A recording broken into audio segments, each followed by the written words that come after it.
வணக்கம் காய்ஸ், வணக்கம். நீங்கள் பாருங்கள், நான் வந்து கேஎஸ் ஹோம்மேட்லேருந்து இது நான் செய்கிறேன். நீங்கள் என்னோட ஐடி வந்து கரெக்டாக நான் போட்டு கேஎஸ் ஹோம்மேட். ஓகே, இது வந்து என்னோட வந்து ஃபர்ஸ்ட் வீடியோ.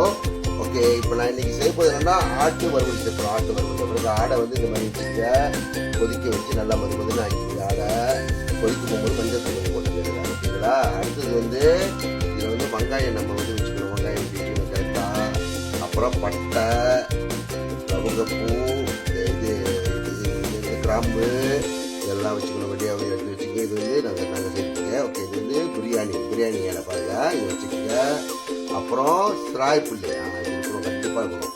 ஒரு பட்டையோ 2 பட்டையோ வச்சு வச்சுக்கோங்க. ஓகே, கருப்பில் கொஞ்சம், டொமேட்டோ நல்லா ஃப்ரெஷ்ஷாக இருக்கணுங்க டொமேட்டோ. ஓகே, அடுத்தது வந்து நீங்கள் பாருங்கள், இது வந்து இஞ்சி பூண்டு அரைச்சி வச்சுருக்கோம். இஞ்சி பூண்டு அரைச்சி வச்சுருக்கோம். இதெல்லாம் டேஸ்ட் பண்ணுவோம்.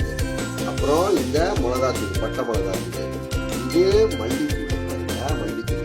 ஓகே, இது வந்து சீரகத்தூள் பாருங்க, இது வந்து சீரகத்தூள், இது வந்து ஓகே. அதே நேரத்தில் நீங்கள் வந்து என்னது இறச்சக்கறி மிளகாத்தூள் வாங்கி வச்சுங்க. இப்போ நாங்கள் வந்து பாபாஸ் வாங்கிக்கிறோம், நீங்கள் எதுவும் வாங்கி வச்சுக்கோங்க. ஓகே, அடுத்த இது வந்து நான் வந்து இப்படி சொல்கிறேன்.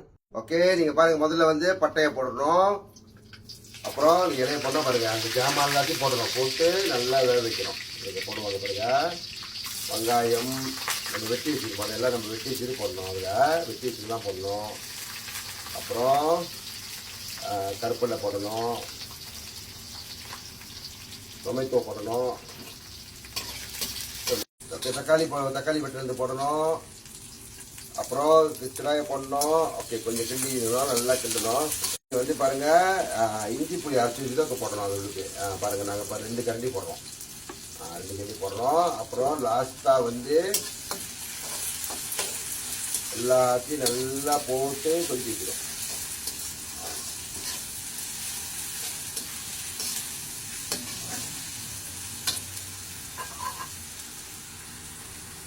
அப்புறம் வந்து கருப்பிலை கடைசியாக போட்டுருந்தோம். ஓகே, போட்டுருங்க. போட்டுட்டு அதெல்லாம் நல்லா கிண்டுங்க, நல்லா வேக வைங்க, நல்லா வேக வைங்க.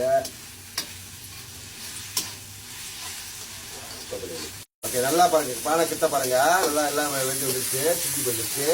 ஓகே, அடுத்தது அந்த 1 கிலோ ஆட்டரிசியே போடணும். ஓகே, அதோட தண்ணியோட வச்சு போட்டுருணும். ஓகே, போட்டு பாருங்க, அப்படி இருக்கும். அடுத்தது வந்து நீங்கள் வந்து அது கொஞ்சம் நேரம் கொதிக்க போட்டுட்டு தண்ணி கொஞ்சம் ஊற்றிட்டு, அப்புறம் அடுத்தது நீங்கள் வந்து அது கொஞ்சம் நேரம் நல்லா கிண்டணும்.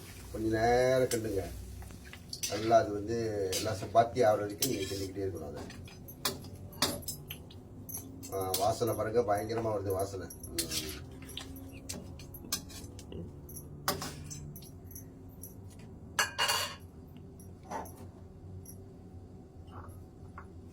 அடுத்தது பாருங்க, அவங்க பாருங்க என்ன. ஓகே, பாருங்க, நல்லா கோச்சு வந்துருச்சு. ஓகே, கோச்சு வந்த பிறகு நீங்க அடுத்தது வந்து ஓகே அந்த தூள்லாம் போடணும். பாருங்க, சீரகத்தூள், மல்லித்தூள், அப்புறம் சோம்புத்தூள், அப்புறம் மிளகாத்தூள், பச்சை மிளகாத்தூள். ஓகே, அதை போட்டுட்டு நீங்கள் அப்புறம் உங்களுக்கு வேண்டியது இறச்சி கறித்தூள் போட்டுக்க. எத்தனை இப்போ நான் வந்து எத்தனை கரண்டி போடுறேன்னாக்கா, ஓகே எனக்கு கறி கொஞ்சம் கட்டியாக வேணும்னா நான் வந்து 4 கரண்டி இல்லை 5 கரண்டி போடுவேன். ஓகே, போட்டுட்டு எல்லாத்தையும் ஒன்றா கிண்டி எடுத்து நல்லா வேக வைங்க.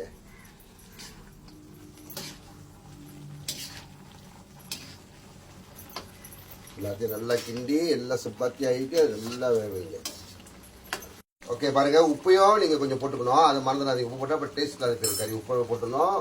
போட்டுட்டு நல்லா அதை கிண்டி நல்லா கொதிக்க வைக்கணும். அதை மறந்துடாதீங்க, ஏன்னா ஆட்டை அரிச்ச நீங்கள் நல்லா கொதிக்க வச்சது அது மெதுன்னு வரும். ஆனாக்கா நீங்கள் வந்து ஏற்கனவே சுடுத்தலில் போட்டு அவிச்சு கொஞ்சம் மெது தான் இருக்கும். ஓகேங்களா? அடுத்தது பாருங்கள், அவங்க என்ன பண்ண நல்லா கிண்டுறாங்க. நீங்கள் பாருங்கள், இப்போ பாருங்கள், நல்லா ஆட்டை கொதிச்சு நல்லா வெந்துருச்சு, நல்லா கொதிச்சு. கடைசியாக கொத்துமல்லி போடுங்க, அது மறந்துடாதீங்க. கடைசியாக கொத்துமல்லி போட்டுட்டு உங்களோட உப்பெல்லாம் டேஸ்ட் பண்ணிவிட்டு அப்புறம் நீங்கள் அடைச்சிட்டு சுவையாக இருக்கும். நீங்கள் எடுத்து சாப்பாட்டுக்கு பரிமாறிடலாம். ஓகேங்களா? நான் நினைக்கிறேன் இந்த வீடியோ வந்து உங்களுக்கு வந்து ஒரு நன்மை கொடுக்கும். நீங்கள் வந்து அடுத்தது பார்த்து அப்படி இந்த வீடியோ உங்களுக்கு பிடிச்சிச்சுன்னா என்னை லைக் பண்ணுங்கள், என்னை ஃபாலோ பண்ணுங்கள், இந்த வீடியோ ஷேர் பண்ணுங்கள். ரொம்ப பேருக்கு ஷேர் பண்ணுங்கள். இந்த வீடியோ வந்து காப்பி லிங்க் பண்ணுங்கள் அண்ட் ரீபோஸ்ட் பண்ணுங்கள். தேங்க்யூ, வணக்கம்.